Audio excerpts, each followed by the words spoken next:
start recording. Dea has stepped away for just a second, but I think we will let you get started if you would like to. Chair Warren. Thanks, everyone. Welcome to the June, or maybe we're calling it the May meeting of the Missisquoi Bay Basin Water Quality Council. As voted on last time, I am acting as chair and Lindsay White is acting as vice chair. We are gonna hope to get through this meeting and make a lot of progress and introduce some norms and lots of good stuff. So I don't know if we want to do a round of introductions.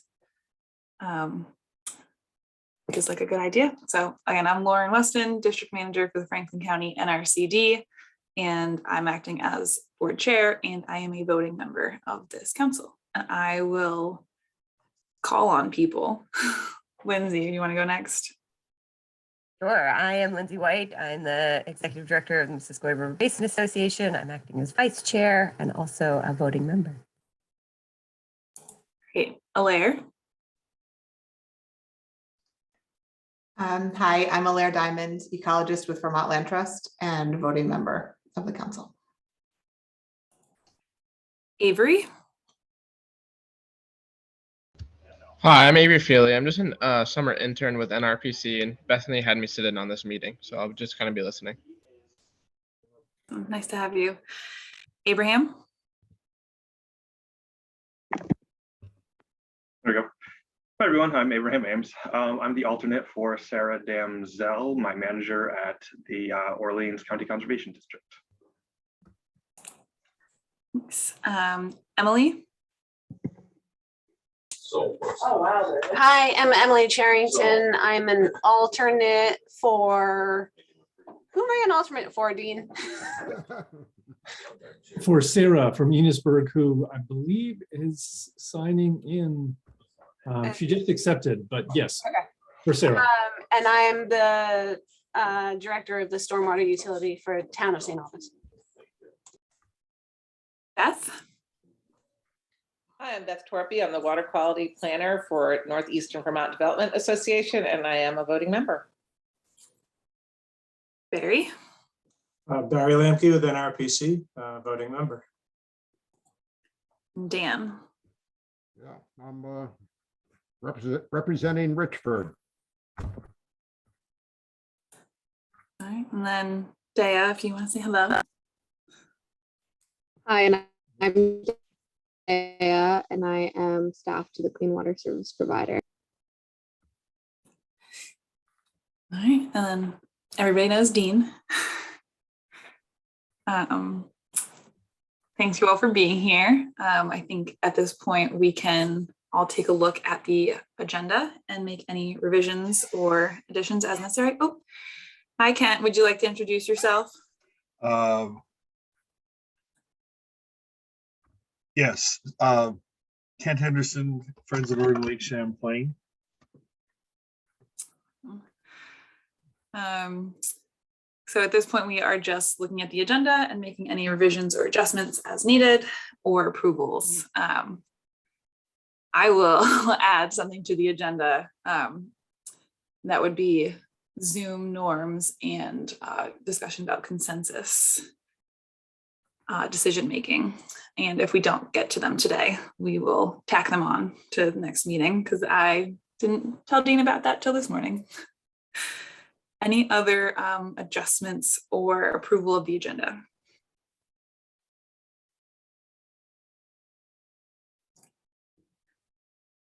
All right, hearing none, we will move on to the approval of the last meeting's meeting minutes. Dean, take it away.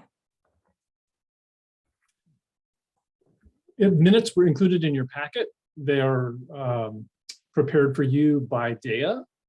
It is not a legal requirement to vote to approve minutes, but it is a convention. So they are included in the packets and on the agenda for your action if you would like to do that. No real substantive comments beyond that.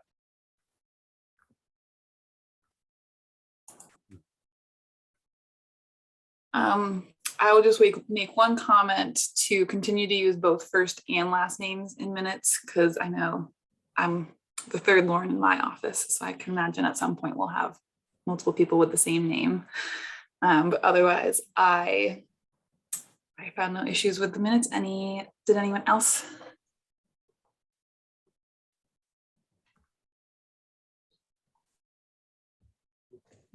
So we don't, so. Motion to approve, sorry. Perfect. Anyone seconding? I'll second. All right, I think it was second from both Dan and Kent, if you want to put them both down, Daya. All right. Now we will open up the meeting for public comment not related to items on the agenda. If anyone has a public comment.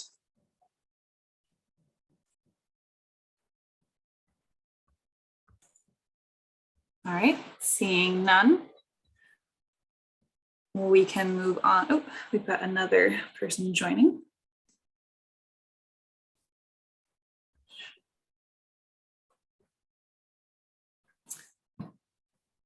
Hi, Steve. Would you like to introduce yourself? Well, it's actually Sarah. I'm Oh. having technical difficulties on computer, sorry. Not a problem. Sarah Downs from Enosburg, and I'm chair of the Conservation Commission in Enosburg. Wonderful. Thanks for being here. All right, so I will pass it off to Dean for a discussion and approval of our bylaws. Thank you, Lauren. I will just take this opportunity to say all 9 of you are here, so congratulations. Or there are a total of 9. Abe is here for Sarah, but you have the full contingent, and any votes will indicate that. So thank you all for making the time to come to this meeting. So we do have on the agenda the further discussion of the proposed bylaws. This, I think, will be perhaps the 3rd time that this has been discussed, or at least the 2nd. You had a red line version in your meeting packet. I wanted to highlight some of the substantive changes to the draft since your last meeting. I also want to take this opportunity to propose some additional edits based on comments that were made at the meeting of the Lamoille Council. Those comments, I think, would be applicable here and may help the board reach consensus or a decision on the bylaws. The highlighted sections include nominations, terms of office, and vacancies. We've proposed revisions that would make it possible for the chair to create a nominating committee to find a slate of officers. However, the nominating committee could, the council could decide to forego the creation of the nominating committee if it felt it wasn't necessary. So those are the proposed edits to section 601. Terms of office, we have added language clarifying what Catherine and I had understood the intent, which is that someone can serve 3 full terms in each of the 2 officer positions. So someone could be 3 terms as vice chair and 3 terms as chair, but no more than those. So we've hopefully made that a little bit clearer. The vacancies section is also, we hope, a little bit clearer, and it's essentially written to make it clear that the partial term that someone might serve would not count towards the 3 full terms that someone is allowed to hold an office. Now, I was going to offer a prompt that had to do with what are people's thoughts on decision making, and Lauren has referred to that as something that may come up in the conversation about norms. We haven't really talked about conflict of interest or the amendment process. I wanted to suggest the possibility of some additional changes or at least clarifications. So I'm hoping people can see on the screen section 901. In the first highlighted section, which is with subparagraph 5, we've actually clarified the language to go to be gender neutral. So that was a change made as a result of conversation at the last meeting of the Lamoille group. Proposed edit to subparagraph 6, just clarifying the language is already there that for a motion to pass, it must receive the concurrence of a majority of the members of the council. So that's the same as a quorum. And that means at least 5 of 9. So it takes 5 of 9 votes to pass. That's the proposal. If the group wished to change that to make a supermajority, it could do that. And then one other proposed edit, there was a comment made about the word implement. It can mean different things, or it can mean specific things to DEC that it may not mean to a partner organization. So we were proposing to change the word implement to the word fund, and it would say council members that propose to fund a clean water project must disclose any proposed conflict of interest. And that's what would set off the recusal process. Those are the highlights. I think what I will do is just leave it at that. And if there are questions, try to answer them.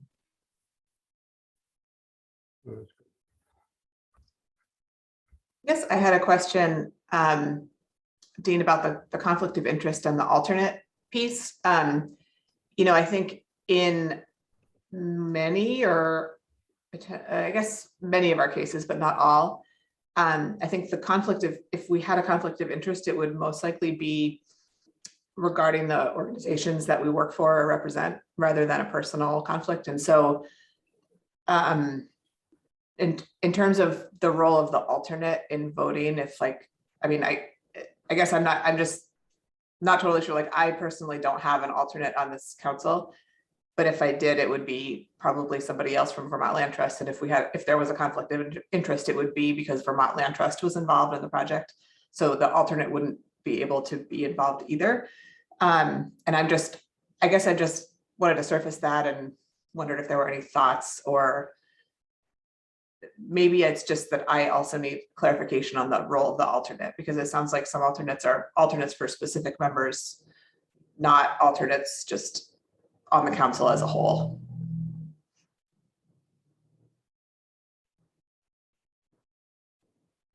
If I may. Yeah. One of the things that we are learning as we are moving forward with this process, and it is becoming clear that it's good to have alternates, and it's good to have alternates who won't have the same conflict that a member will have in the case of a member needing to recuse. But you're right, the conflicts of interest will stem from, I think 99% of the time, they'll stem from a situation where the alternate, or I'm sorry, the member's organization is submitting a proposal for a project, and the rules are clear, you wouldn't vote on that project that your organization is submitting. And so you would step aside in the hopes that an alternate can vote in your place.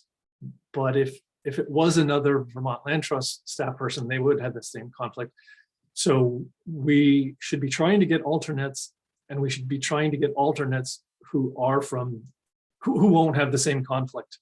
And this is something that I think I may have mentioned to Lauren, that in the coming month, make a renewed effort to identify alternates and try to focus on people that wouldn't have the same conflict. It's not going to necessarily be possible. It may not be easy, but that's what we should be trying to do, because it does put the group in a disadvantage if both a rep and an alternate have to recuse themselves. But when there's no alternate, then we don't even get to that point.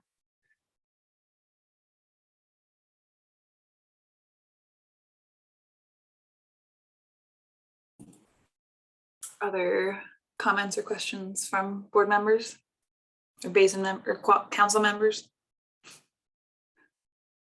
I think I'm one of the ones that was part of the conversation, because my alternate is a FNLC board member. And it's also occurred to me that I'm a dues paying member of some of the organizations that are on this commission. And if I am paying dues to a partner watershed group or an ally watershed group, is that also a reason to recuse myself from voting on a project?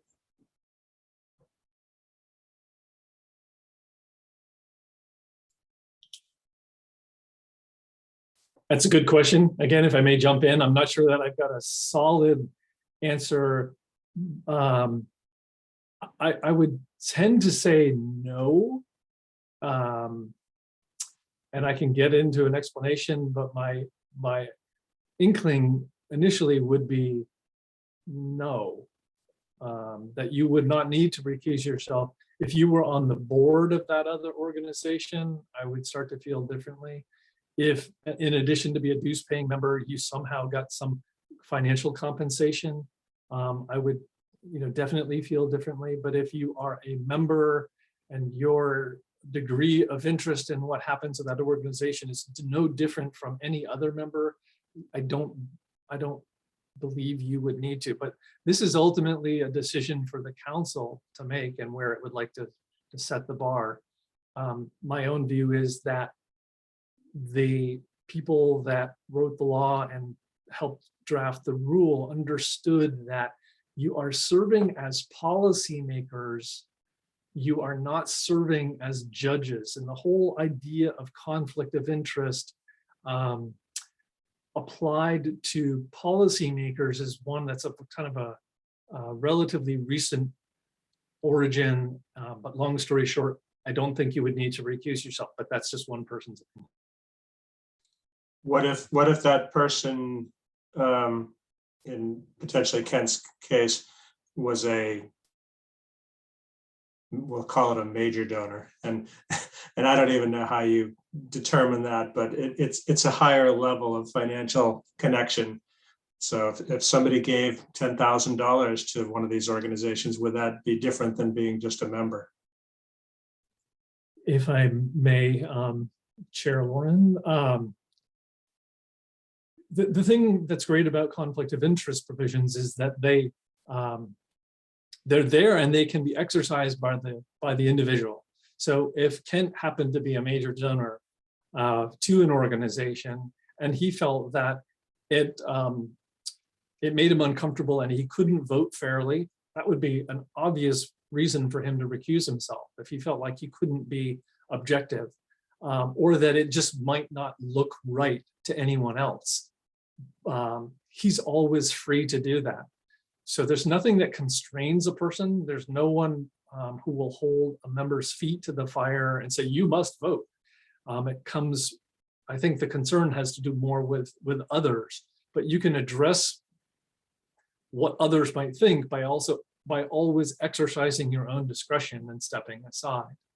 The question about what would someone else think, does an outsider think Kent has a conflict of interest if he's a dues paying member, is something I think that a lot of people, you could get 10 people in a room and there might be 10 opinions about whether or not. And I ultimately, like I say, the council can decide. The council could write into its rules the whatever it wants. In the proposed bylaws, we are simply parroting the language that's in the rule. So we haven't attempted to go further, but the council certainly can go further if it feels like it would be necessary or if it would be helpful.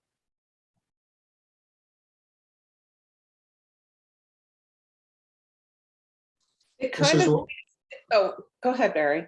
I was just going to say this would be a great opportunity to know what others are doing. So if there's a way that, we can kind of adopt it as is, and if it comes to pass that somebody else has a model conflict of interest policy that we like, we can adopt that later.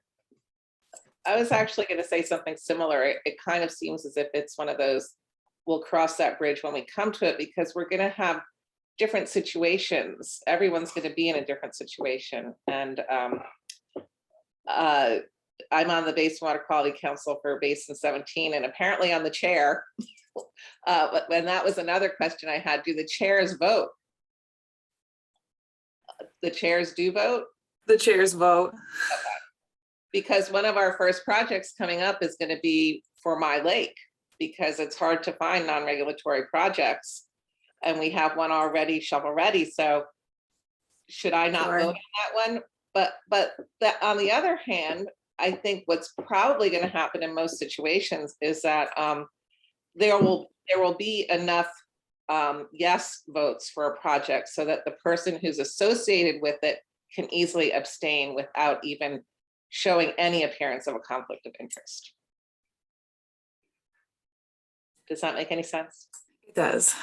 I'm almost wondering if it makes sense to do some work between this meeting and the next meeting to document the types of potential conflicts of interest that we think we might come up with, just to see if any of them do rise to the level of needing to be documented as necessary recusal. So if it is $10,000 or more that you are putting towards another foundation, or if you're on the select board of the town but not serving in that role for this type of thing, I wonder if that's like a crowdsourcing thing we could do between meetings, just to think through all of the potential options and make a decision at the next meeting. What do folks think about that? And find out if others are doing, if other basins are doing the same. That's exactly what I was going to say again, Barry. That's so funny. That Dean would be the conduit, correct, to what the other basin water quality councils are going to be doing when you're meeting with the other clean water service providers.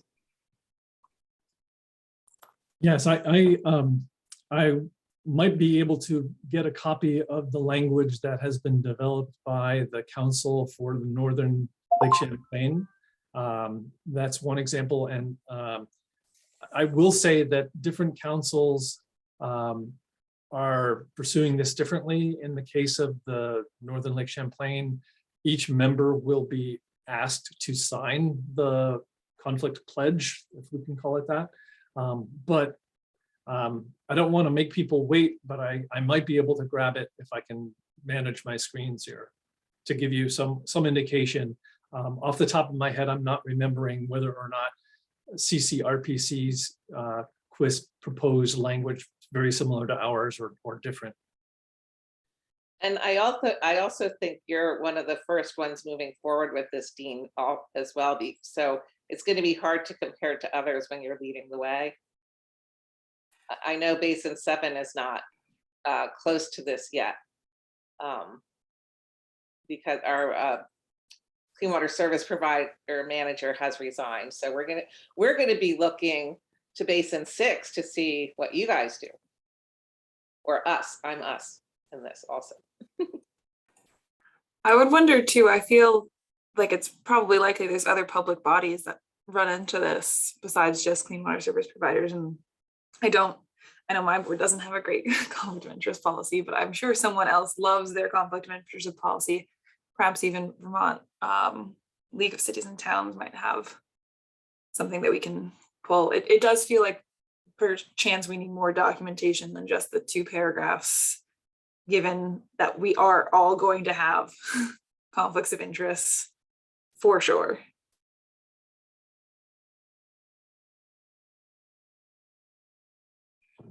I will, I'm not showing it, but I've worked in a community that developed a conflict of interest, believe it or not, ordinance, which is, I think, maybe the only one in Vermont. That was about 10 years ago. So I've had some experience with it. I'm happy to collect more information and show the group a range of possibilities and give you something that you can react to in addition to whatever crowdsourcing that you want to do. If this part of the discussion is wrapping up, the point that I would like to leave with you all, based on the experience that I've had dealing with this, is that you can go out and look at conflict of interest materials, but you have to be very sure that you understand what type of body those materials are developed for.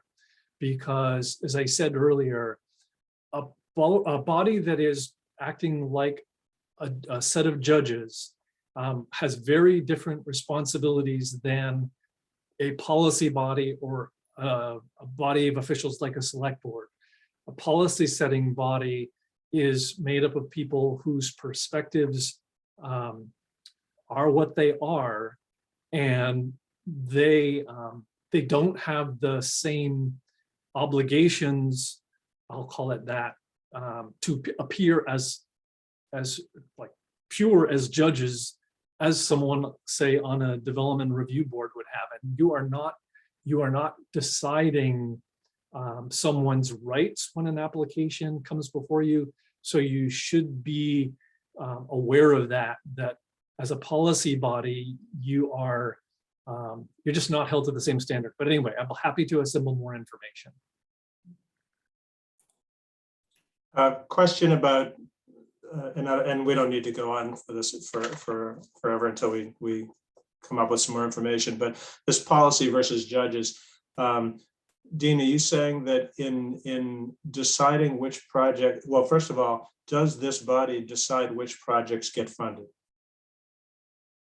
And if so, are we, as you would say, in terms of policy, strictly applying policies to determine which projects get funded? Or are we in fact judges to decide which, and I know it opens up a whole new conversation that we don't need to do now, but I just wonder, it seems pretty important given that it sounds like we're going to be making some decisions about which projects get funded. I think we've all understood that whoever's project is putting it forward is going to abstain. But as somebody else noted, there are complicated relationships in terms of politics. Yeah. The difference, Barry, is that when a body is deciding on someone's application for development, they have certain rights as property owners. And that's why what a board does is akin to what judges do. There is no right to the funding on the part of the organization, which is why this group is not deciding anything that has to do with a partner organization's rights, which is why you are acting, that's the simplest way I can describe it, that you are in a policy making mode. You are determining which project is best, which one is most deserving and should get funded. And that's a policy question. It's not a rights question that you would be needing to concern yourselves with this different quasi-judicial level of conflict of interest. But anyway, I'll leave it at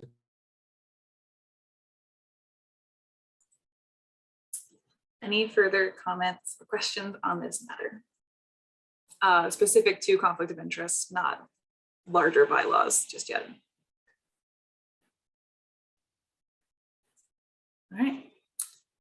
Any comments or questions on the larger bylaws?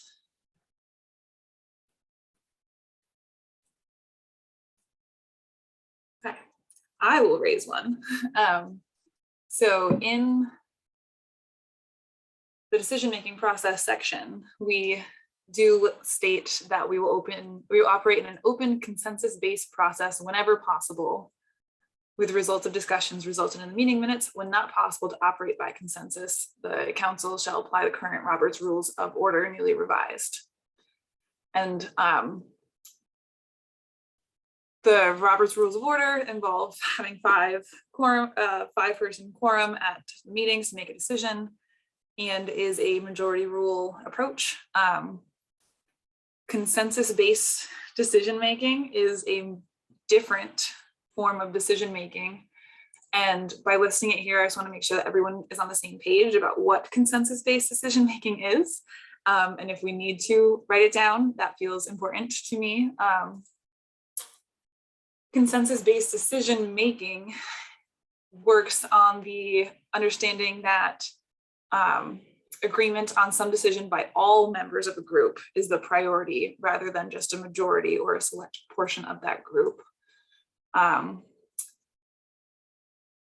definition, in consensus, no decision is made against the will of an individual or a minority. So in theory, consensus-based decision-making is we all come to a point where no one is interested in blocking the decision that we move forward with.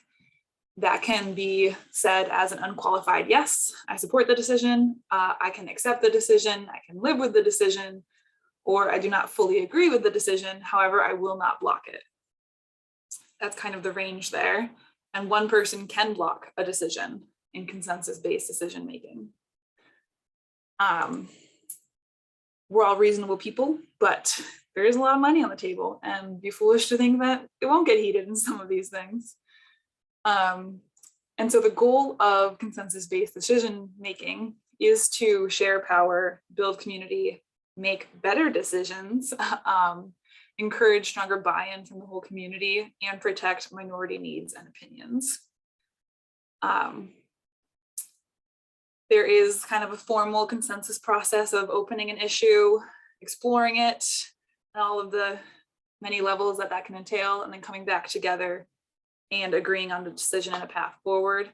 Sometimes that can involve having a separate subgroup or working group to go and prepare a proposal to bring back to the group based on feedback.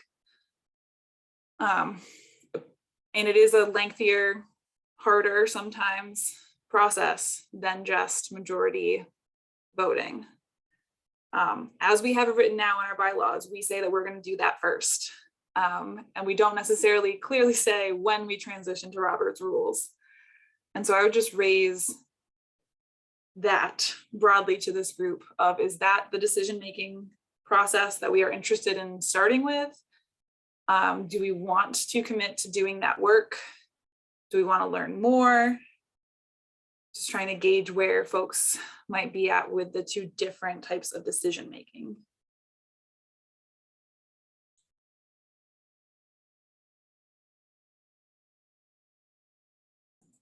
Yeah, Barry, I saw you came off mute. Yeah, very good that you saw that. It's funny. I feel like in some ways we're considering the nuclear option, the filibuster here, where everybody gets along until they don't, and then or somebody disagrees, and then at that point, it is it like this point of no return. So, I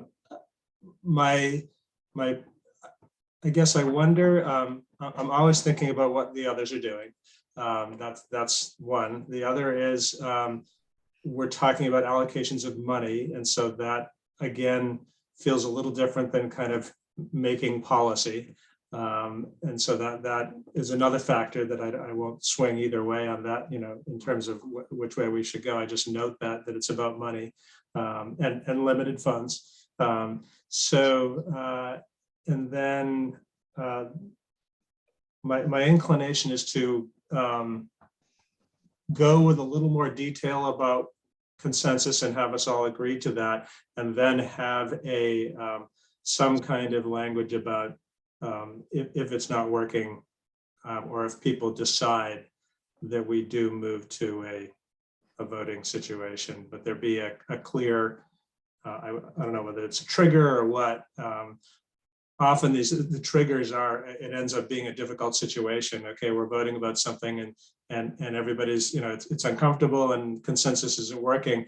And then people say, okay, well, let's go to majority vote here. And then unfortunately it tends to happen for that project, and potentially everything from there forward. So I just think about the dynamic of, it would be nice if people decided it not in the heat of the moment about a particular project to go to a majority vote.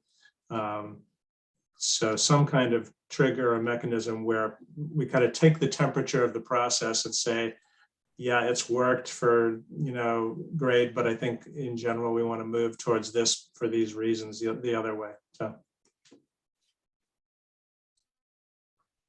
Alaire, and then I'll come to you, Sarah. Yeah, thank you, Lauren, for that description of the consensus process. I was not aware of just that sort of formality of like the different types of responses. And so I appreciate that.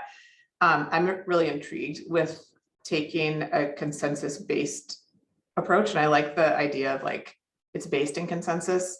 And I think, I guess a couple things coming up. One is that we are, it obviously is a lengthier process and we do have time constraints. It's hard to schedule meetings with this group. And I think that just wanting to understand that and make sure that we're moving through our work in an efficient way while also being as thoughtful as we can be, so sort of striking that balance. And so I guess I'm just sharing sort of a couple like thoughts. Another thought is I like those different responses, and I wonder what would happen if all of us came in and said, I can live with that decision. Like if we all said that about something, does that mean that that project gets funded? Like that doesn't sound very enthusiastic. You know, and so I guess that's, you know, just putting that out there that that's a potential thing that could happen. The things that come to my mind like is like maybe we could define what that process means for us. And so maybe there's an expectation that everybody comes with having reviewed the project in some way, like maybe before the meeting, or we have a certain period of time during the meeting to review it together. And then everyone submits kind of like what their response would be from that list of responses, and maybe has, you know, 1 minute to share a little bit of more context about their decision or about their response. And then there's a certain like time frames, like maybe we devote half an hour to discussion. With the end of that half an hour, everyone needs to submit their sort of consensus-based response. And then from there, kind of like move forward into, okay, if everyone's enthusiastic, it's done, like that project's getting funded. If it seems like there's more nuance there, then maybe it's up to, you know, Lauren and Lindsay to decide if we move into voting, or if we take another half hour, like somehow sort of break it into manageable pieces that give us like some sidebars of like how to, so we don't just get lost in debating something for 3 hours that doesn't end up actually changing the outcome. Yeah, those are just my thoughts there. Thanks, Hilaire. Sarah. Well, that was really good information from both of you. I'm concerned a paralysis with consensus. With, you know, you look at what happens in our federal government, and you know that people are going to be wanting decisions, and we're meeting once a month. And I'm really, you know, I don't know the group, but if the consensus piece keeps pushing things down the road, I really feel like, as Barry said, we need to have something much more concrete that we know we're going to discuss this X amount of time. If we can't get there, we need to make a decision. You know, we only have limited months that we can actually work on projects. And so to bump it, then we've lost a whole year on something that's so time sensitive, that I think we really need to have something concrete in place. Sarah. Beth. In some of the other grant opportunities that I'm involved with, for example, with the state, I run the Aquatic Invasive Species Prevention Program at my lake. They have a checklist of criteria that are required for approval. So I think that would be great if we could develop something like that. You know, according to the Clean Water Service Provider rules, there must be some criteria that would qualify a project for approval. So I think the point of us reviewing the project ahead of time is an excellent point. I'm guilty of that as much as anyone else is. And if we had a checklist of criteria to be approved, that would be very helpful, and it would be very objective and not subjective. So wasting time in discussion would not occur if it was, you know, a black and white thing. Now that rarely works in real life, but we could try to have a criteria checklist. And Dean, your experience with the Clean Water Service Provider rules, do you think that's a possibility?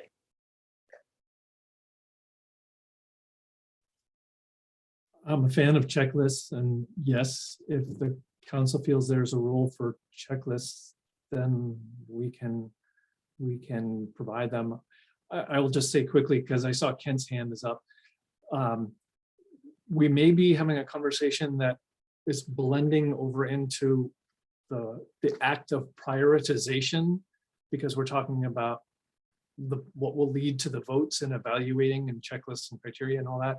And that's something that is coming up, maybe to the whatever degree we can put that off, we will be talking a whole lot more about that in, you know, a month or so, 3 or 4 weeks. But yes, we can prepare checklists. The thing I will say is that under the rule, when it, you know, the rule is clear about certain things. It says the councils will vote on a list of priorities or list of projects that's been prioritized by the QUISP. So we as the QUISP, following the rule, will be giving to the council a prioritized list of projects. But once that happens, the council can revise the list and it can adjust scores. And so this is where you can apply your criteria.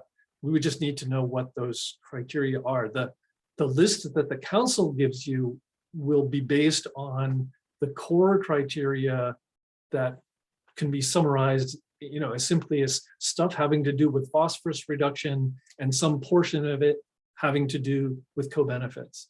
But then once it gets to the council, if there's a checklist that you all want to apply, we will do our best to help you apply it.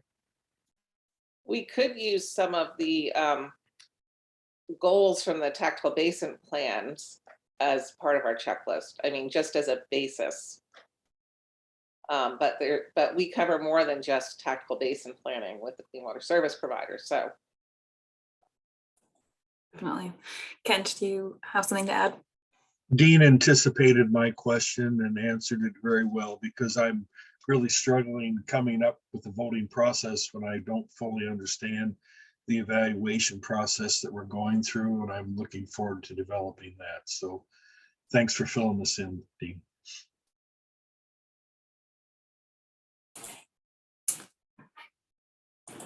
So it sounds like we need more conversation on what types of decisions we will be making and what information we will have in advance of those decisions.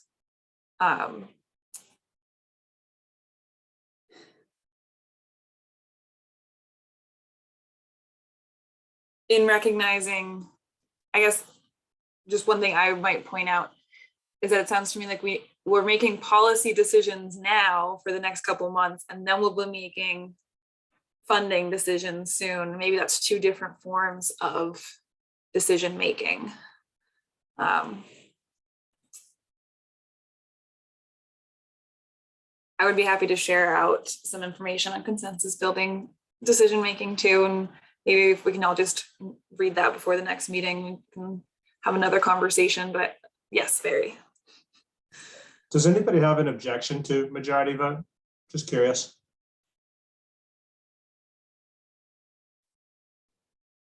I do think it's good to go through the process of the consensus decisions to an extent, but I don't have an objection to a majority vote either.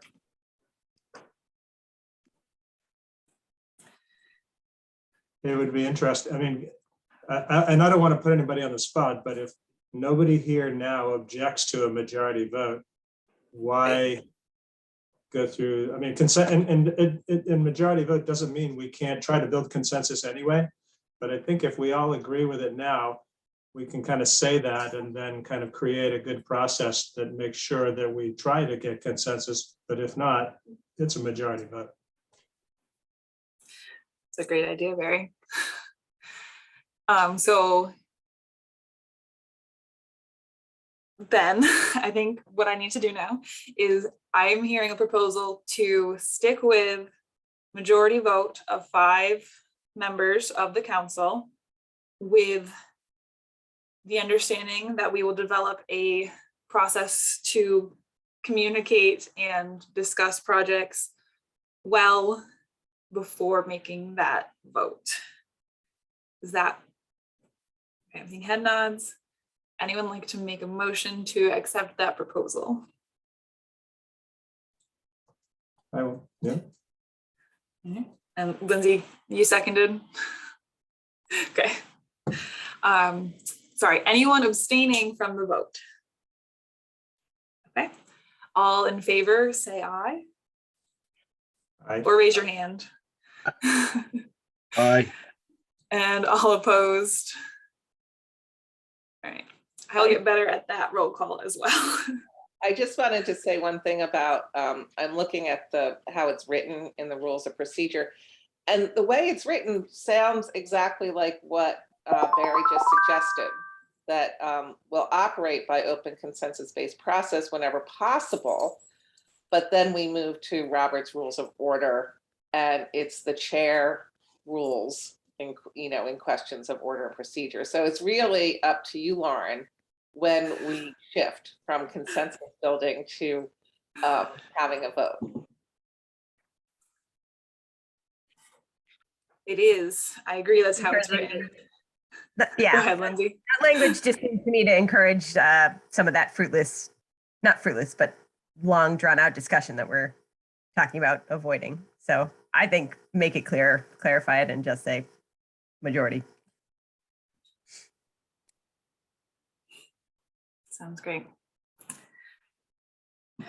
All right.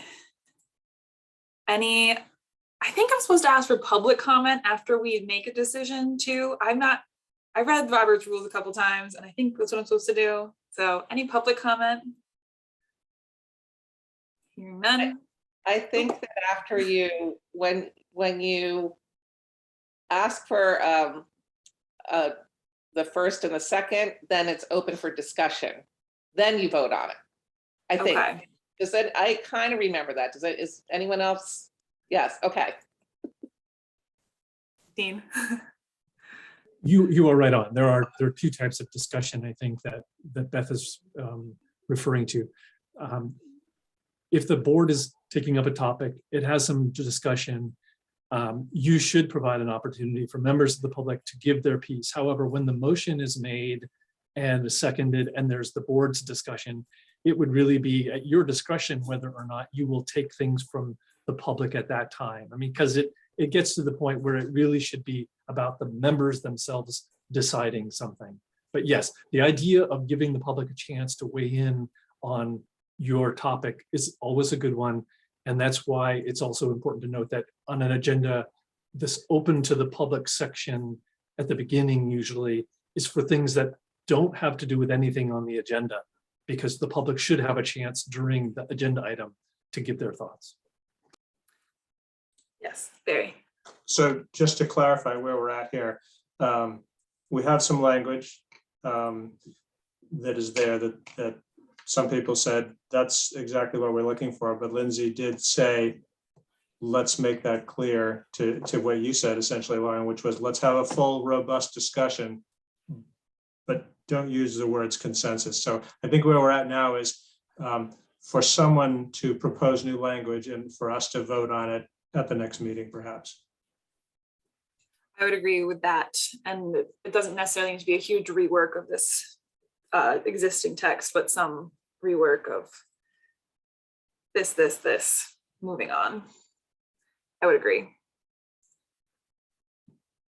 Dean, I'd be happy to develop that with you, and Dea, if you would be interested. Yeah, we can certainly vote on it at the next meeting. Any other comments on the bylaws at this time? With the working assumption, we will hopefully adopt them at the next meeting with the updated language. All right, hearing none, I'm gonna pull the agenda back up.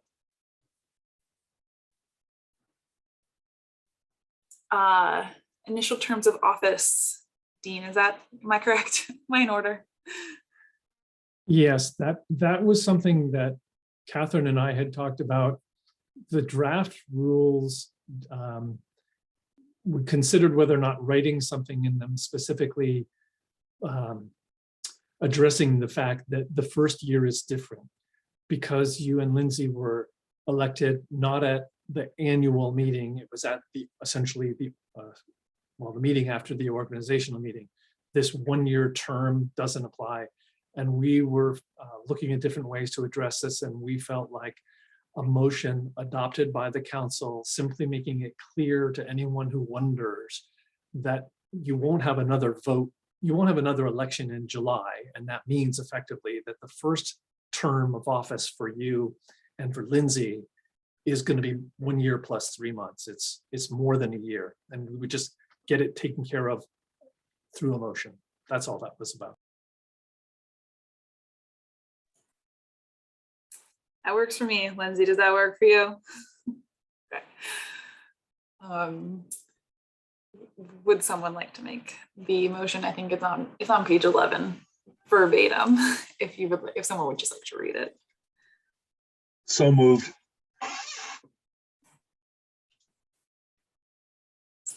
Anyone to second? Oh, Sarah. Any abstentions? All in favor, raise your hand. Let's just do that instead of trying to come off mute. And any nays? All right. 15 months, Lindsay.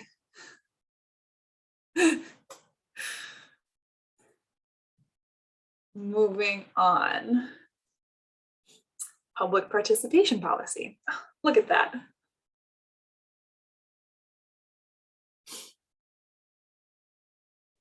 When is the meeting scheduled? Supposed to be? The next meeting is something we'll talk about the dates. I'm proposing some at the end of June. Oh, no, I mean Because the this is- annual meeting, because it's a year sorry. and 15, it's 15 months, so. So the bylaws, the draft bylaws indicate that the annual meeting is the first meeting in the fiscal year. The fiscal year starts July 1. Okay, got it, thanks.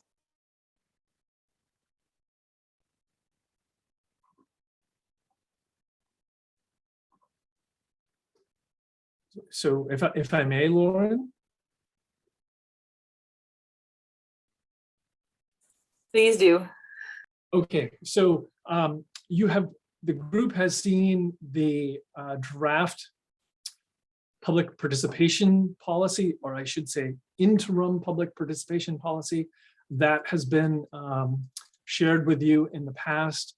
One of the things that I would like to do is suggest some clarification or editing based on things, again, that I heard at the meeting of the Lamoille Council, which is looking at the same type of policy.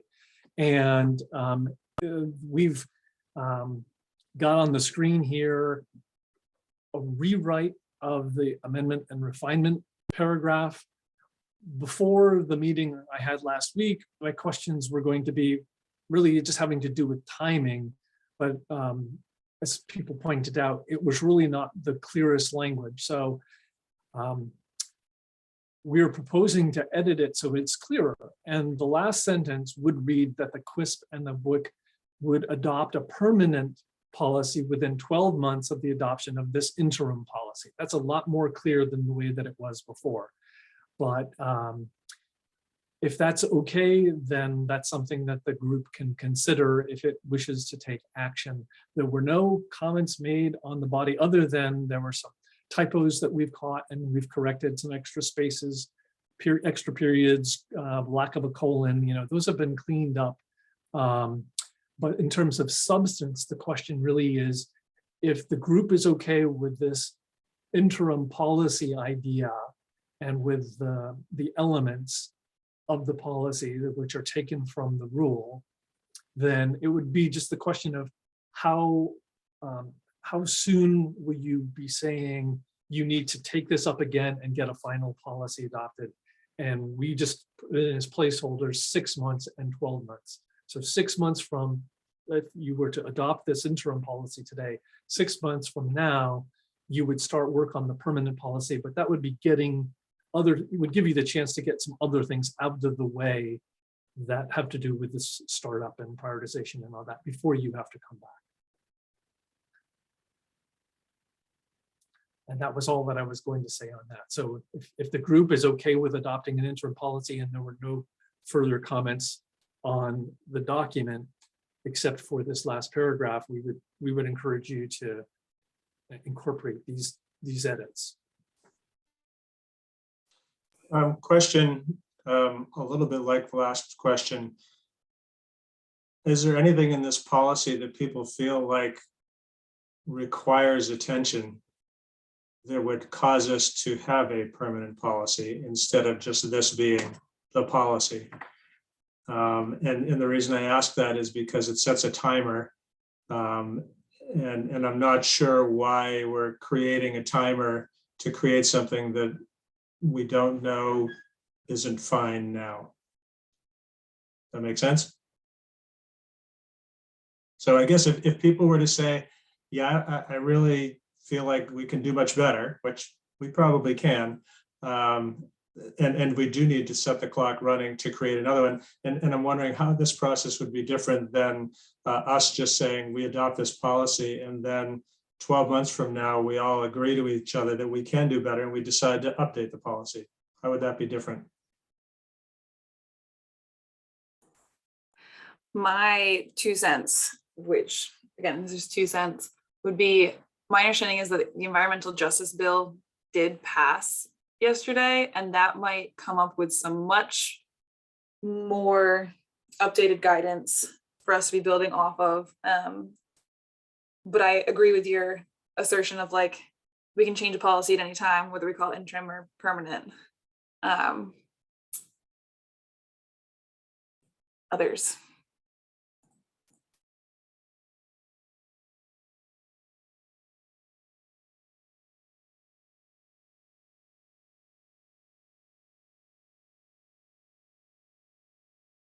And again, the only reason, and I totally hear that, Lauren, that I agree that we can do much better. There's no doubt about that. The question for me is, are we setting into motion a clock that's going to be running that may be fine? We're like, okay, let's hold our feet to the fire, and we do want to do that because we do want to incorporate those racial justice, environmental justice elements, or we just do it when we decide to do it instead of starting this clock. Well, and I almost wonder too, there's this public participation policy, but there are the bylaws and there are the other documents that we're going to create. And I wonder if we just make a regular, at the annual meeting, we do a check-in on all of our policies and if any revisions are needed on any of them. And that's just like a regular scheduled check-in that's less specific to just the public participation policy.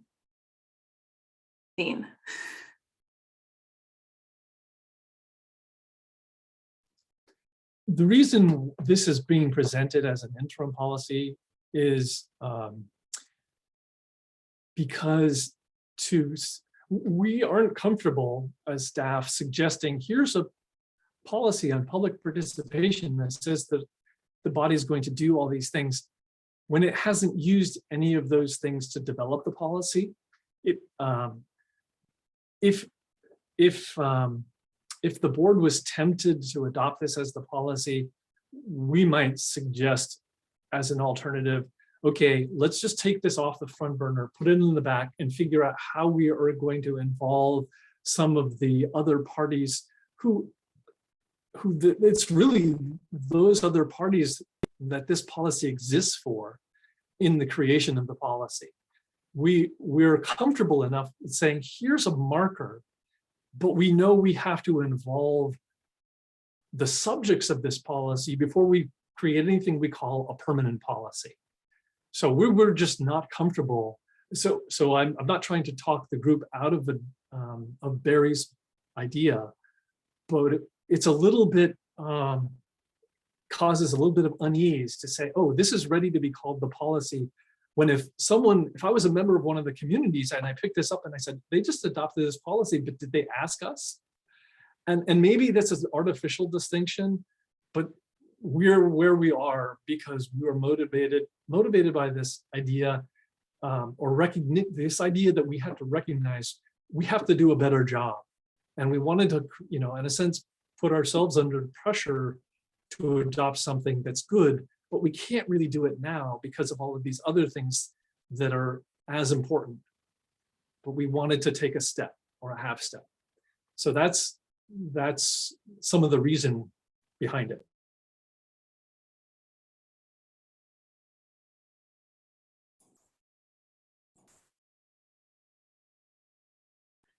Barry wrote in the chat that he was fine with Dean. I know this as a marker.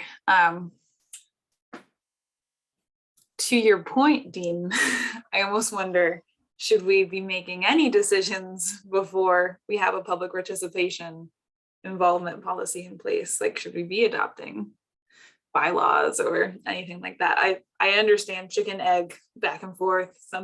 I do. Just another point to raise. Could I weigh in? I think we have to give this a test drive. I think we're going to have some pretty deep discussions once we start digging in to the target formulas and evaluating co-benefits and values. And that's, I think, maybe where our public comment will come in. And we'll be evaluating that as we go along. And then I don't know that we'll really have to make many adjustments to what we're doing right now, but I'd be a little bit cautious and let's work with it for a little while before we start, having a permanent policy. I could understand some blowback if the public didn't think they had if they didn't have adequate input into this.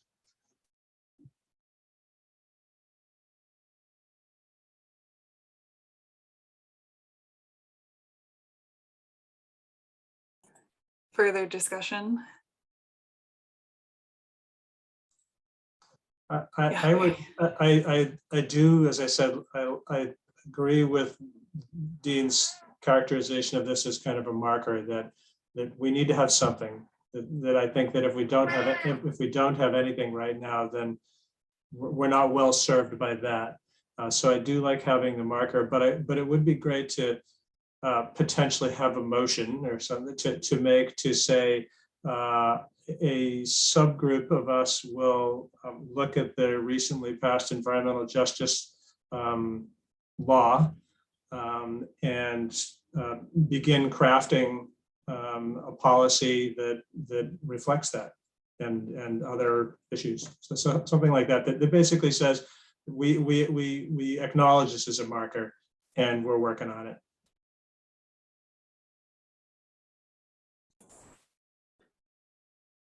So before we move into that space, I'm just wondering, it sounds like almost like this timeline piece might be the question here, because we do think it's important to perhaps start now, and maybe giving ourselves a deadline isn't if we want to make a commitment, but almost not a deadline, I think is what I'm hearing. I don't know if we can restructure to make sure it's on our agenda every meeting or something like that, or to create a working group to develop this. Seems like maybe 3 options: add it to the agenda, keep the policy as is with timelines, make a working group with a check-in deadline, is what I'm hearing. Thoughts from others?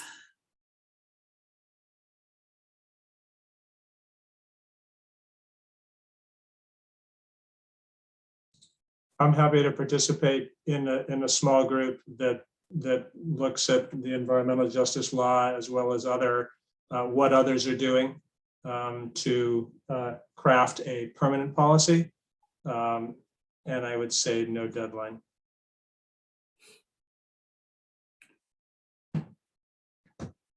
Got a thumbs up from Kent. Would anyone else like to participate in that working group? Barry, I'll join you. Would anyone else like to hang out with us? I'm happy to be kept in the loop about it, potentially participate in it. Loop me in. And if anyone else would like to join at any time, we will take you. I assume I'll have to know it all anyway for my actual job, so it'll be great. So perhaps we need to restructure the interim public participation policy with language that we will create a working group to develop the permanent policy, which is also maybe not the right word of permanent. I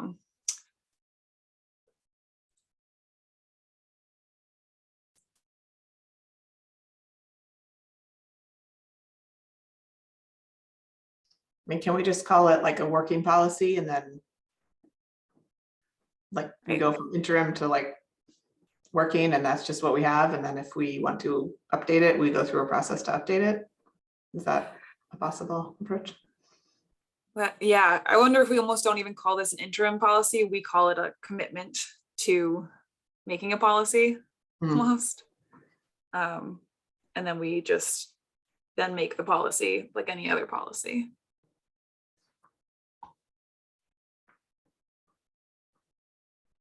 Yeah. It all feels very amorphous in my brain right now, but I know once I start typing away, it'll make more sense. Dean, does that make sense to you at least? There's the idea of putting this off and then having the opportunity to develop some language that talks about creation of a working group. I think that's all well and good. I understand it, wrap my head around it. I guess the follow-up question just has to do with what will this be called when it's shared with the group at the next meeting? And is it described as a proposal to develop a policy rather than interim policy? It sounds like that's where things might be. And I have my head around that. And I don't think I need any more information to know what to do to help you for the next meeting.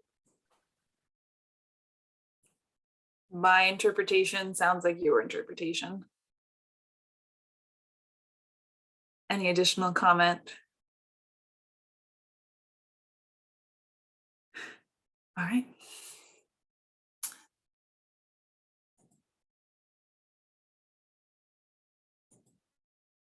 Presentation on co-benefits.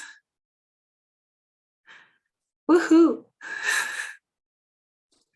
I just wanted to make a reference to the time. It's 11:08. We didn't have a break scheduled in this version of the agenda, perhaps in future agendas.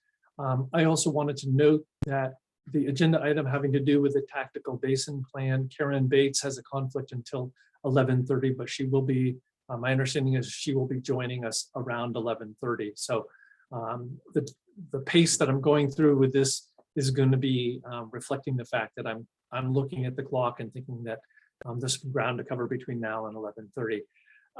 Related to co-benefits, co-benefits in the bigger picture are part of this prioritization activity that I mentioned earlier and that Kent picked up on earlier. I just wanted to get the wheels turning a bit. There is a definition from rule that defines co-benefits.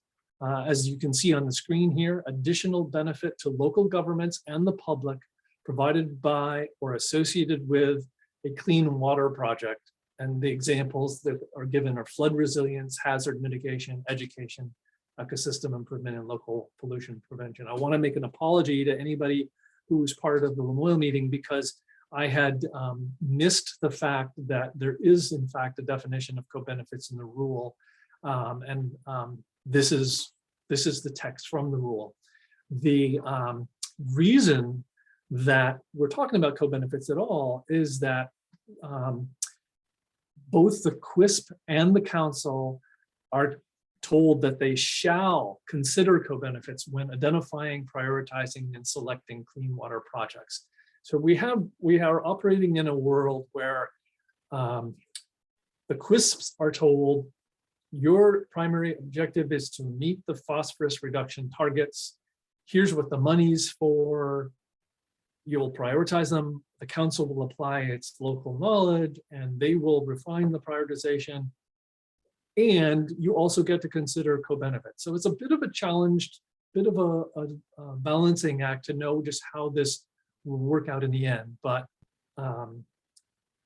the group should have some idea of how it would like to address co-benefits, because you do have that authority. The council specifically is told that shall make adjustments to the co-benefit scoring as needed. So the QUISP has the job of preparing an initial priority list. That list can include some reflection of co-benefits, but the council has every right and authority to make adjustments to whatever it is that the QUISP comes up with. I'm sharing the word that UVM students have done a report for DEC on this topic. I believe I've sent out the link. If people don't have that link, let me know. It was suggested at one point that DEC was going to be offering further guidance on co-benefits. Now it's less clear. I've been given the impression that DEC thinks that QUISPs and councils are basically at the point where they can start doing their work and addressing co-benefits as they see fit. I had talked about this UVM report. I think it's like 60 or it's a hefty report. There are categories of co-benefits. I'm just exposing you to the main headers and the subparts, but they do include environmental justice, clean water and sanitation, ecosystem services, climate resiliency, recreation and community education values provided by projects, economic growth in different facets. So this report that UVM students have prepared cover this topic quite broadly. And if you open up that report, you can see that after they show you the list, they show these subparts and they present the information in a way that makes it pretty clear that a council could use co-benefits in a fairly quantified or rigorous way if it so chose. So this is just one portion having to do with environmental justice, where the UVM students are pointing out that a council could use something called the Vermont Social Vulnerability Index. And if a project is in a community that is listed, it would get a certain reaction as compared to one that doesn't. So it goes into great detail. It has elements that can be quantified if that's the direction that the group would like to go in. So as I said, the QUISP has the job of preparing an initial priority list and giving it to the council. What I can say is that the QUISP will provide you, at the very least, some kind of information, a note having to do with co-benefits for every project that's presented to the council. But we don't know yet what the basis for that note will be. It could be some kind of ranking, it could be some kind of score, it could be something that doesn't involve ranking or score and be more of a narrative. But the thing that I'm going to emphasize is that we could at some point be dealing with so many applications that it's not going to necessarily be as exhaustive or as intensive as what the council might do, because it's making the final decision. As mentioned, the council, when it gets a project presented, it can adjust the co-benefit score. And then, as I said, the primary job of the QUISP is to meet the targets. And so one way that co-benefits might be used, I'm not saying it's the only way, is that it could be thought of as a tiebreaker in the case of close scores. This is just to get the gears turning. There was some really interesting discussion at the last meeting about what co-benefits are or might be. Again, I think that how the council ultimately chooses to apply co-benefits are going to be up to the council. But we wanted to get you thinking about the concept, and it seemed like it might be an easier one to get conversation going about rather than starting with phosphorus reduction. So we wanted to get you exposed and getting the conversation started before we take this issue up again in full at the next meeting. I've said that we might use this concept as a checklist.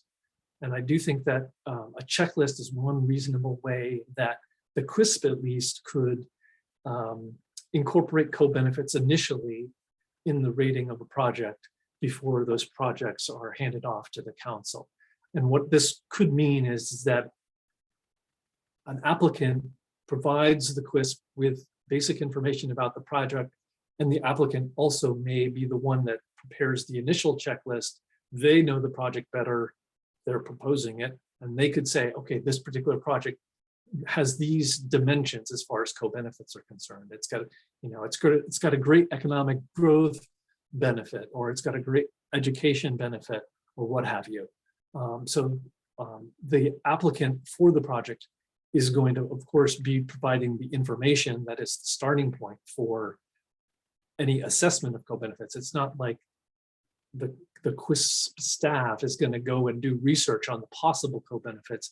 The applicant will be starting the process by saying, here's what we think the co-benefits are. And then the CWISP staff will be reviewing whatever the information is presented.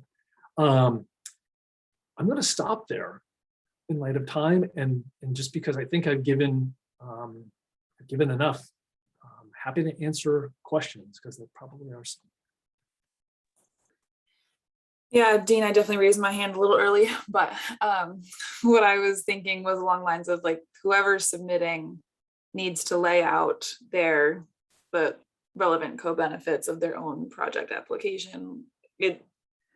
Whatever note the CWISP wants to provide is great, but I would never expect you to be able to interpret my project desires and the value I think an additional project would bring. I will be really curious to see what co-benefits we determine as benefits and how open to interpretation and interpretation by submitting partners that will be. I think that'll be really, I'm in favor of keeping it as broad as possible. If you think this is a benefit, tell us about it, versus maybe coming up with defined, we think these are benefits, this is our value system type of thing. Other comments? Yeah, Barry. Yeah, the interesting thing will be the weighting. And I wonder whether the weighting will change as we close in on our phosphorus goals, because at the very beginning, co-benefits are great, but boy, you sure want to hit those targets. When you're closer to your targets, I mean, I don't think you necessarily change the weighting system, but it definitely is a little different. Who knows, you may really want to weight it heavily when you're closer to your targets so you hit them. But anyway, it's just the weighting in general will be interesting as it relates to the targets. I know one thing we brought up at the Moyle meeting too was this idea of is building a relationship with that project partner a co-benefit to the extent of long-term goals. And I thought that was a really interesting consideration. If a town's never done a stormwater project, can we get a really small education thing on the ground first, and with the understanding of a long-term hopeful benefit? Just 2 more cents. Other thoughts on co-benefits? Kent. I think it's really great that this is falling into our wheelhouse, because we are the ones that are closest to the residents and the people that are going to benefit from this work. Over the years, I've gotten varying answers from DEC and the Ag Agency and what have you about co-benefits, about whether there's any value to them at all. And it's just been all over the board. And I'm really glad that we get a chance to weigh in from our perspective. So I think it's going to be a real important part of what we do. I know, like a lot of the projects that our group has done, we view as a demonstration projects so that we can work with private residents, and hopefully they will pick it up and start doing it themselves, because we really can't expect all the cleanup to happen just on publicly owned properties. It's got to spread, and I think that's a real strong point of what we're doing here. Alaire. Yeah, thanks. I think it's great to consider these, and I like the idea of the applicant providing some sort of narrative checklist, or even yeah, just some sort of formalized way that they can describe what the co-benefits are. When it comes to like weighting and how different co-benefits are scored, I think I have it just feels like we don't have enough information yet. And I think, like, as Barry said, like the primary goal is the phosphorus reduction. And so thinking about just like how we weight them is another piece for me. So I guess I feel like there's sort of this, it's like a qualitative exercise that gives us more understanding of like the complexity, the interest, the, you know, the way that these projects kind of like come to life is really wonderful to consider. And I think that I would feel totally great taking like a UVM student product and like using that as a resource. I would love to like know more about this. Like, it feels like if there's a class at UVM that does a project and that's then determining like funding allocations around the state for millions of dollars, like I just wonder, like, is there something like a little more rigorous that we can like hang our hats on in terms of that, you know, the quantitative piece of that. But in terms of like a list, a place to just like have a richer discussion, to think about the deeper ways that these projects can connect to communities and watersheds. I really love the idea of considering them and having just like a way for applicants to also have to consider them. Yeah, Alaire, I will second that we should take a fine tooth comb through that report. And Dean, I think actually early May, we decided we hadn't actually sent around that report. So maybe that could be included in the minutes sent out from today. I see lots of confused faces. Maybe we did. We'll send it again. Okay. And thinking on this too a little bit, I wonder if the co-benefits piece, which we are arguing is community-based values, should come once we have a community participation policy and input from the wider group as well. Just a thought. Yes, Barry. Question about, you know, one of the co-benefits I noticed on the screen was public education, and this is my lack of knowledge about the structure of the new program. Does this body or the QUISP have a role in public education? Because we can implement a bunch of projects to reduce phosphorus, and they do, but if we don't carry the right messages to the right audiences, then the wrong things will continue to happen after we're done with our targets. So I'm just curious to, you know, it was interesting to see it as a co-benefit. I mean, at the very beginning, when the act was passed, Act 64, I think it was passed, you know, we had submitted public comments about, you know, great to see a lot of money going towards on the ground projects. How much money is going towards, again, the loose category of public education? So I'm just wondering about, I just want to, you know, put it out there and ask whether we have any role in public education or whether we're just doing on the ground projects. And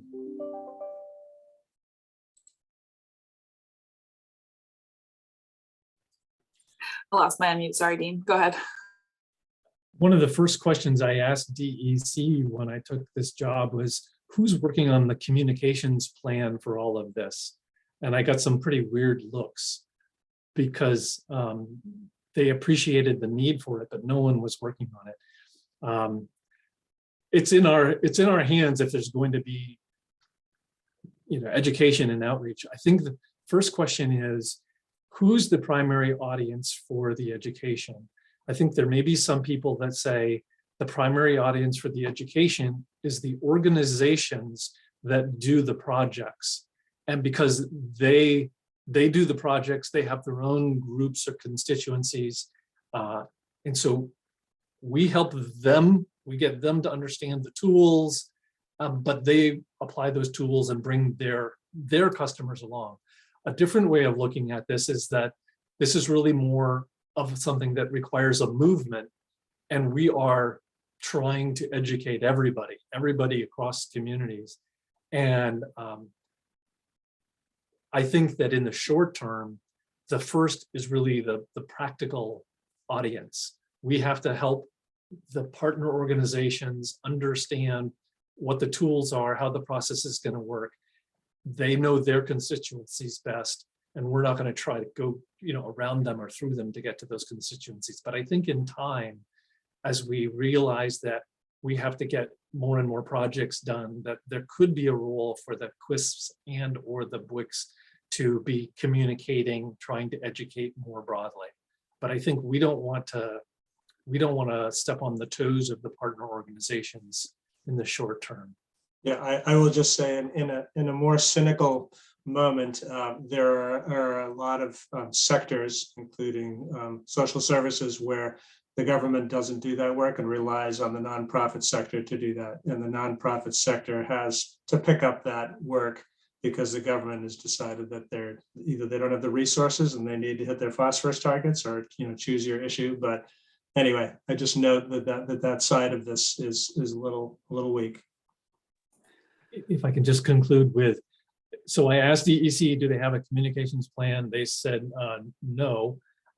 So I did work on one. So if there's a time where the council wants to talk about this, we can pull out that working material and have that conversation, because you're right, it needs to happen, can't be ignored. And if the council wants to have that conversation, we can have that conversation. It just probably will take a little bit of time.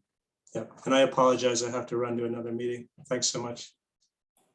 It's very, just thinking off of what you were saying, Dean, the QUISP and the BWIC obviously have some responsibility, but then as I was interpreting Barry's question through the lens of someone bringing a project also to the table and thinking, is like my organization's individual education project going to be funded, type of thing. So it's both, is it the responsibility of the QUISP and BWIC, or is it the responsibility of the organizations? Are we going to fund either or both to do that work? I think is kind of the question I'm sitting with. If your education project is one of the eligible projects in the DEC list, then the council could conceivably fund it. So if the vehicle for the education project is a watershed action plan or something like that, it could get council funding. I don't believe that there's an eligible project that is, just an education program for X. You'd have to put it in the form of one of those eligible projects, but it's an eligible. If it's eligible, it's eligible, and we'll bring it forward. And I do see that Karen is here, so there is that. Yes, and Barry left, and I know you said we had 9 members earlier, so I assume we still have a quorum, but just noting for the minutes that we have lost one of the voting members, I think. Thank you. Yeah, I got that. Okay. You do have a quorum. Karen, can you hear us?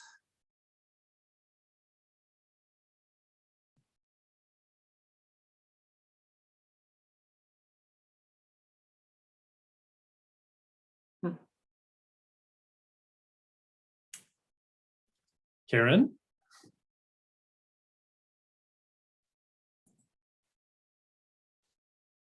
Maybe she will see that.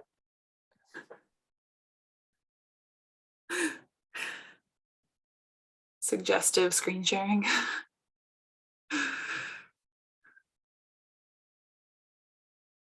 Karen? I think she can't hear us if she's connected to audio still. She might be trying to call in on a phone or something like that. I know I've had that. Oh. Hi. Hello, Hi, Karen. Hey. Weird. I just popped in, so Okay, can you see the screen? I can. Okay, Beautiful. you arrived just in time. Okay, you said 11:30. I am here at 11:30. All right. Would you like me to give you the ability to share, or do you have anything that you Yes, want to please. review? Okay, just one sec. And for all of you out there, I would love to see any questions you have. So if you want to add in questions through the chat as I provide some information, I'd be happy to help direct the conversation that way. Let's see. And I think I can even, there, see me too. All right, so let's go to,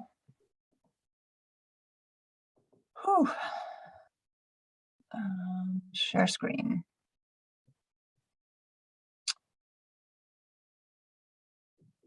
Make sure.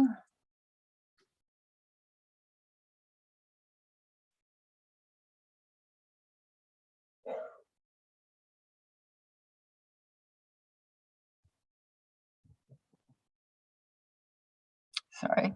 All right. Share screen.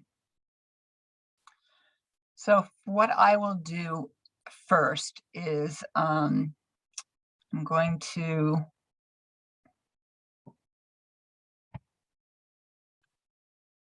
share.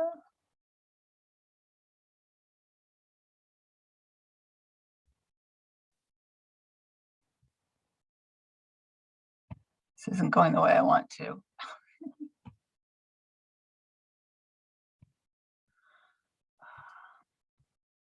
And it goes without saying that Karen Bates is the watershed planner for several watersheds, including Northern Lake Champlain, the Missisquoi, and others at least.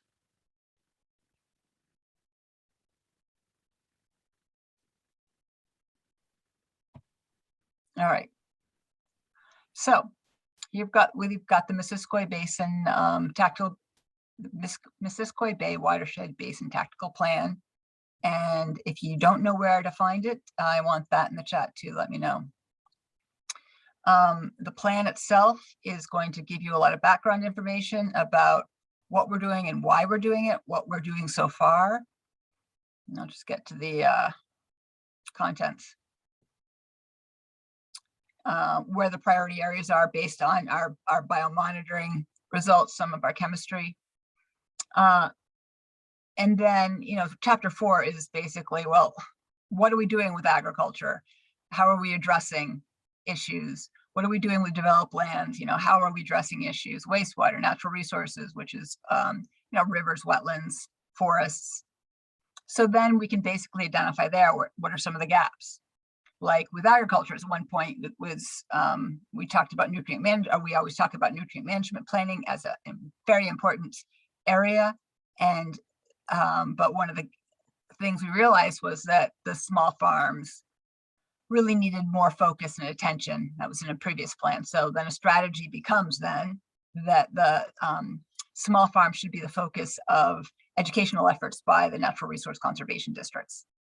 So we're hoping for the most part that any strategy will be explained in chapter 4 as to why it was identified as important. But to look at the specific project or where the strategies are, you have to go to the implementation table in chapter 5. And then you'll notice that it's organized by those sectors: agricultural lands, developed lands, and so on.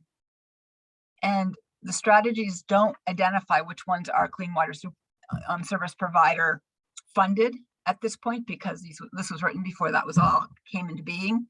So you'll have to understand the framework or the boundaries for that funding to understand which ones would actually apply, which would support projects that the board might review. Each of these often come with an assessment process first that we support. So with agriculture, you might have a identification of needs through a larger plan, which happened in the North Lake. And there may also be identification of farms that need nutrient management plans. But for the most part, the agriculture is really focused on providing the resources that the farmers need to meet the RAPs, the required agricultural practices. And when it comes to the farms that aren't, don't need to follow RAPs to the degree that the others and might be eligible for QIS funding. We haven't, I don't think, defined specifically what those projects are, so I'm going to skip that for now. And again, this is mostly for the ag. We're really talking about how can we best direct technical and financial resources to help them meet RAPs. Then with developed land, focus here is stormwater, managing stormwater off the land so that it's either treated before it, that the landscape doesn't produce as much stormwater, or that once it's produced, that it's collected and treated in such a way that it's going to not have as much of a impact on surface waters. And it happens through regulatory framework, and it also happens by encouraging people to voluntarily adopt or manage stormwater on their property. So this plan goes through helping those entities that are required to manage stormwater to get the assistance they need. For you, it's going to be looking at the voluntary efforts. Voluntary efforts start off with the assessment of having a stormwater management plan, because that's the best way to identify projects. So in the planning process and then in the implementation table, we're going to identify those areas that we've all agreed would do well with a stormwater management plan because they don't have one yet, or that there's a stormwater master plan in place that we'd really like to focus on. So under 12, you'll see that we've got stormwater master plans as the basis for stormwater projects. That's a priority, and these are the towns where we might want to focus. We could focus our efforts in developing the plans, and then implement the stormwater plans are the projects. And these are the towns. We've identified the priority towns where they have stormwater plans, but also it might include those that we think are more important than others. At this point, I think we've identified just all of those towns that have stormwater master plans. Giddings Brook was an area that doesn't have a stormwater master plan, but it is stormwater impaired. So any project in that area would then be a priority. So go down to, how do we, again, just like with agriculture, we are also supporting efforts that are going to help a landowner adopt projects, either through social marketing based programs where we're trying to convince them it's a good idea, especially when it's voluntary. Social marketing is important, or can be important. And so it's not a specific project in itself. This is more a program, a social marketing based program, which I'm not sure that you guys are supporting. But we're hoping that the outcome of those programs will be people calling in to our partners saying, hey, I do have a project. And from there, then there can be development. This one is regulatory. So I'll skip that one, just making sure that whatever's built is going to be maintained afterwards. 16 is regulatory as well. Those are where there's a required stormwater permit on a large area of land that wasn't previously managed.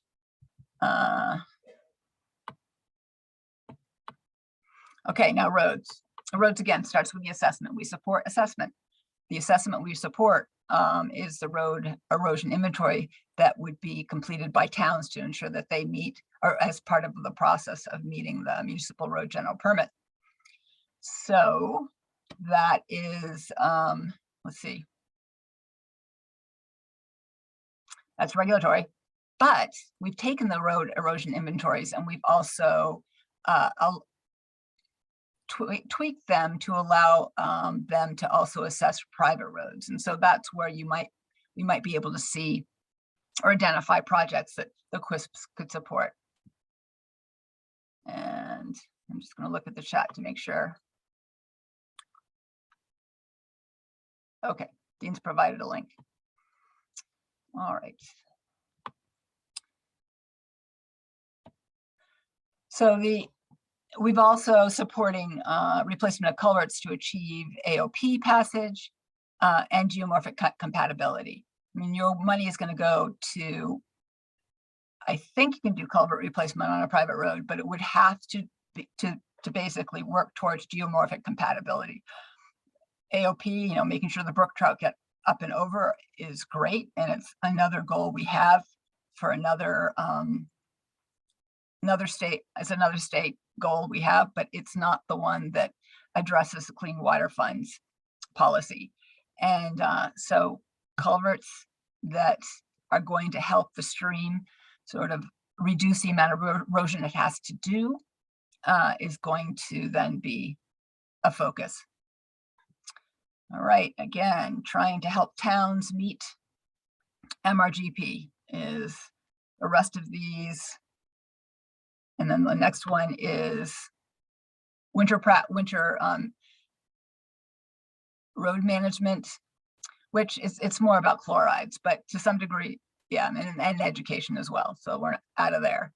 Now we got forests. So again, the forests, we're hoping a lot of the work that's going to be done could be supported by assessments. There may be, I think that the road erosion inventory has been completed or altered so that it can be used to identify road segments that are not managing stormwater in the way they could be. And so they can be a source of projects as well. The town or the state forests have been reviewed for segments of forest road that could use stormwater management. But we're hoping that private landowners also can be encouraged to identify those areas of roads that might have an issue, might be eroding. There might be some crossings that could be addressed. There might be some old logging roads that could be, let's see, I gotta get this window out of the way. There could be some abandoned logging roads that actually have no purpose now, but they end up directing stormwater to a stream. So those would be projects to basically assist a landowner to close those out. Okay, so enrollment of forest acres and UVA, that's basically, again, that's about technical assistance. If they're enrolled in this program, then they're going to have more assistance in developing a forest management plan or encouragement, or they have to. So not really your area, although they may be able to, then they're in touch with the county forester and others who could help them identify projects on their property that then could be funded through the Clean Water Service providers. All right, forested parcels for a town acquiring forest parcels for protection. I don't think we're there. I mean, that is a voluntary project, but I don't think the Clean Water Fund funds that at this point. All right, now rivers. Start with the assessment again. We support the geomorphic assessments, SGAs. We'll also be using the functioning floodplain initiative studies that will happen. And those identify areas where stream is, it's out of equilibrium. It's basically carrying too much sediments, carrying the water is too fast for the channel it's going through. And so you get a lot more erosion. And if we identify those areas, we can identify projects then that need to be addressed, where we might be able to create floodplain, although that's really expensive and we hesitate to do that.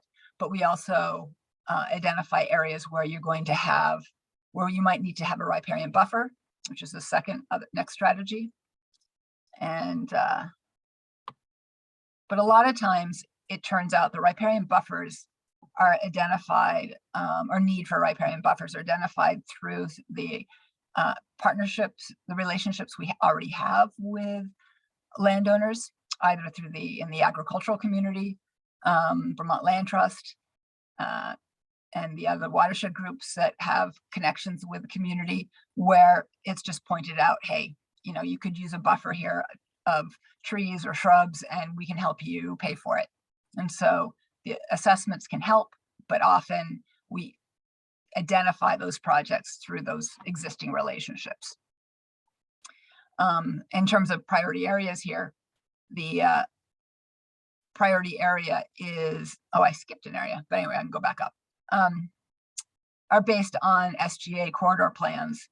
But again, it's the priority areas can be identified by the stream engineer, stream scientist like Stacy Pomeroy or Pomeroy. Floodplain connection, again, that's something we prioritize, but often the project itself might just be a river corridor easement.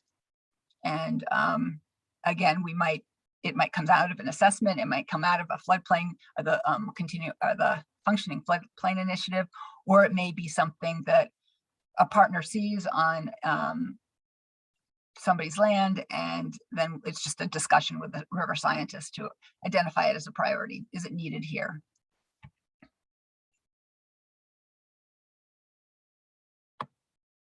I gotta get rid of this window. Thought I could use it, but no. All right.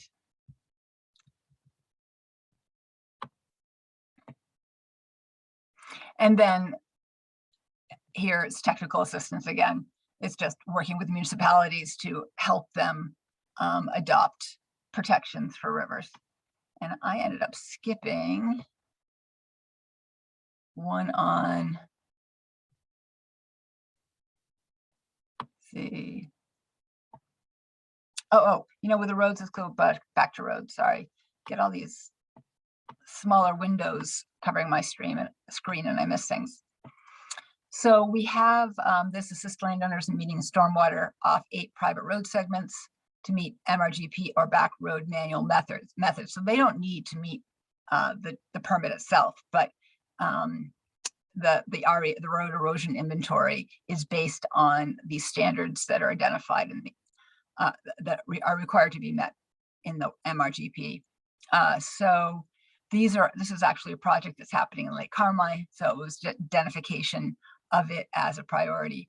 However, we know Fairfield Pond might have one at some point, and so a road erosion inventory, and so we would support that as well.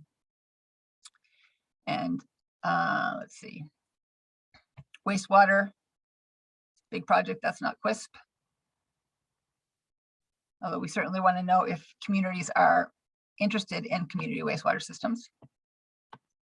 Let's go over the forests again, we did that. All right, lakes.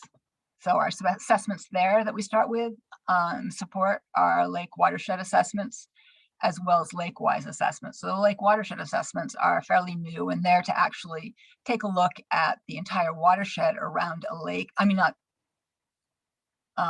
yeah, the watershed around the lake, what's washing into the watershed. We basically did this with Lake Carmi already, but we basically packaged the process to then identify or help us focus in on work around other areas. Like Fairfield Pond will have a lake watershed assessment. There aren't that many other, I don't think there are any other lakes we could identify in the basin, in the Missisquoi, where that would be useful. Then once you have those, you have projects. Those would be a priority, but I've identified them specifically. Either they would be supported as described in the previous sectors. Like for the roads, how are you going to prioritize those? Stream work, how do we prioritize those? So the lake watershed assessments just sort of identify which sectors you're going to focus on, and then you would go to those sectors to figure out the specific projects or the type of projects that would be supported through the clean water funding. But just specific to lakes, you've got bioengineered shoreland to reduce erosion.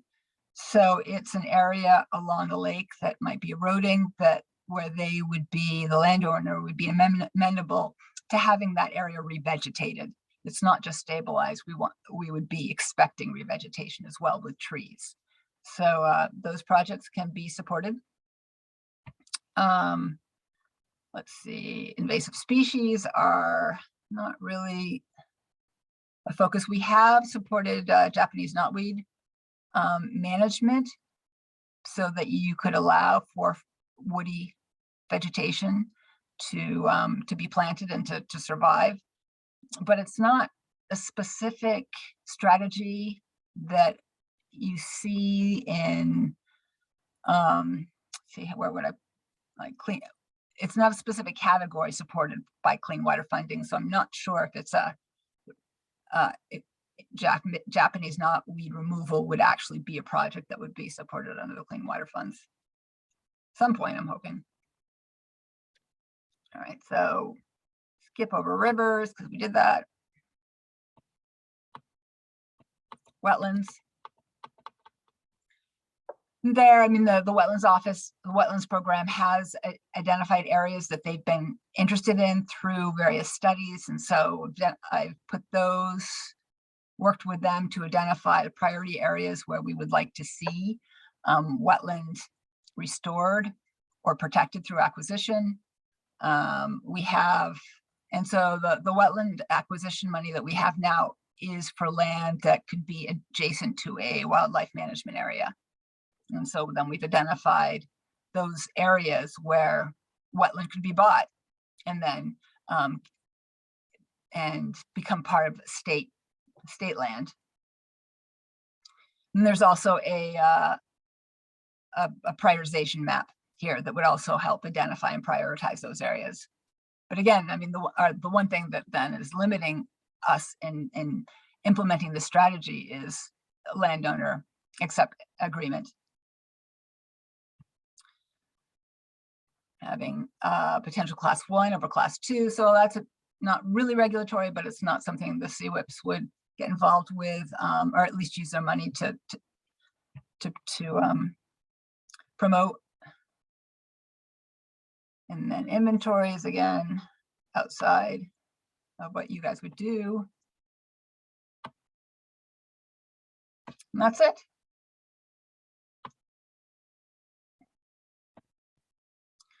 Thank you, Karen. Appreciate you sharing all of those tables and all of the work to be done with us. Any questions? Yeah, Dean, go ahead. Just very quickly, Karen, would you want to give your thoughts on the role you see the councils playing going forward in the preparation of the next tactical basin plans? Because they have a specific role or will. Would you care to comment? Right. So yeah, it hasn't really been discussed, has it? I mean, it's sort of like this vague, you're going to help out. So here's what I see, my perspective. If you're going to be supporting project development and implementation, and that's what you're wanting to see encouraged and supported by us and how we direct funding, then it would be perhaps, because you can't change the Clean Water Fund and what they're going to support. So if somebody wanted to go in and say, well, let's make sure that we have money to monitor Japanese knotweed or remove Japanese knotweed, you'd probably have to address that through the Clean Water, what is it, the meetings that they have for the Clean Water Fund. Or, yeah, it wouldn't be through the planning process, the tactical basin planning process. But if you are identifying the need for more riparian plantings, and you're looking at the technical assistance that we're providing, and you're saying, oh, wait, this is way off. You know, we're never going to get properties or landowners to agree to this. We're never going to get additional projects to support if this is all you're doing to support landowner education and encouragement to landowners. We need more of we've started, let's say, the River Wise program, which is social marketing. That's going to be quite similar to Lake Wise. And so the group might say, we've heard this is a great program and we think we can get some projects out of this. Let's talk about how we can get River Wise supported in this basin. And we think that this river segment would be a great area because some people have already started to revegetate buffers. And we think that the community itself can sort of develop a stewardship ethic around that if we get a couple more. So is that an example or a good example?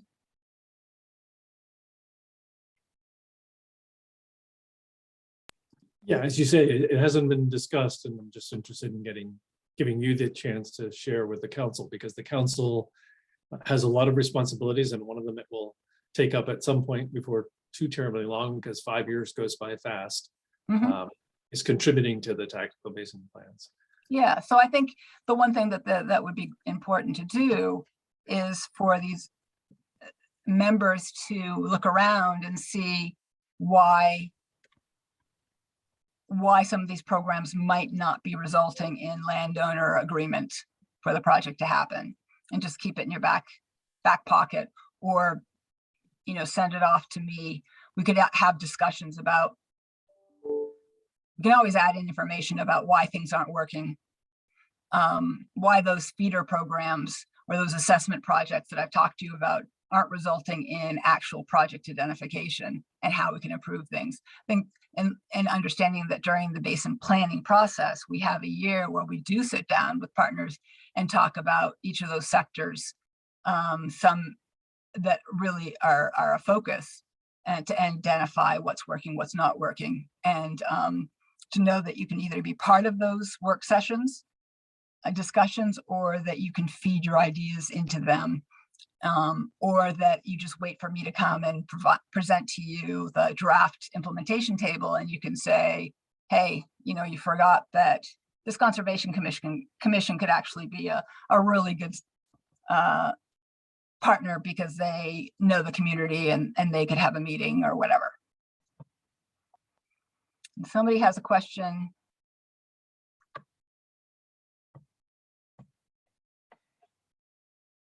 Is that you, Dean?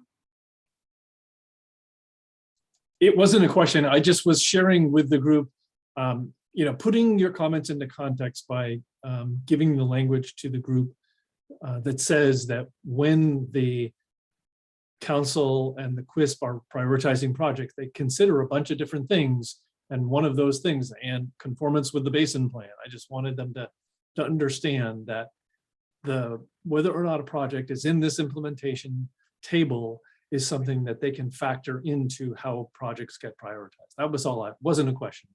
Yeah, but you got to be, I think, realistic in that it's got to meet clean water funding guidelines, and the tactical basin plan is supposed to clearly state what is accepted as projects. So you're bound either by the tactical basin plan as how it interprets the Clean Water Fund, or by understanding what the Clean Water Fund itself says, and guidelines that might be forthcoming in other the other programs that will continue support. Yeah, the group will be getting having a fuller discussion of the whole prioritization process and eligibility at the next meeting. Yeah, good. And there also is this, at least in the guidance at this point, that I would be around during the discussion of projects. And if there was a project presented that my perspective was it was not in compliance with what the tactical basin plan, or it was not, it wasn't supported by either the tactical basin plan or the Clean Water Fund, that I would let you know. Well, we are running low on time. So Lauren, would you like me to just do a closeout? Yes, please.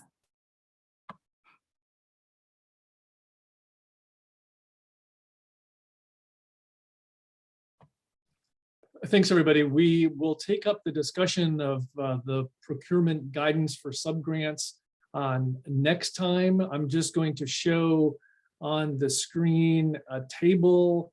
We are meeting June 1st. This is, though, the May meeting. I'm suggesting that we try to zero in on June 29th or 30th as the meeting that we have next. We could conceivably, well, we will take up the bylaws again. That may be a shorter discussion. You've taken care of the resolution of terms.